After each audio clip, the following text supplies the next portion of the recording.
Guys, nishagawambia maskini hawi huru. Hakuna uhuru ukiwa bado wewe ni maskini. Ukiwa hauna hela hauna uhuru. Ukiwa hauna afya hauna uhuru. Ukiwa hauna muda wa kuspendi hauna uhuru. Kuwa na uhuru ni mpaka uwe na mfuko, afya iwe imara, pia uwe na muda. Sio unasema upo huru, upo independent, hauna afya, hauna pesa, hauna muda wa kuspendi.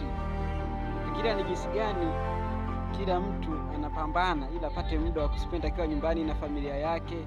Kila mtu anatamani awe na familia yake nyumbani, sio anashinda ofisini, anahangaika na makompyuta, anahangaika na manini. Lakini ni kitu gani kitakusaidia kufikia hayo yote kwenye ulimwengu ambapo tumetengenezewa mifumo ya kuwa watumwa, shule utumwa, masuala ya madhehebu, mifumo mingine sisemi.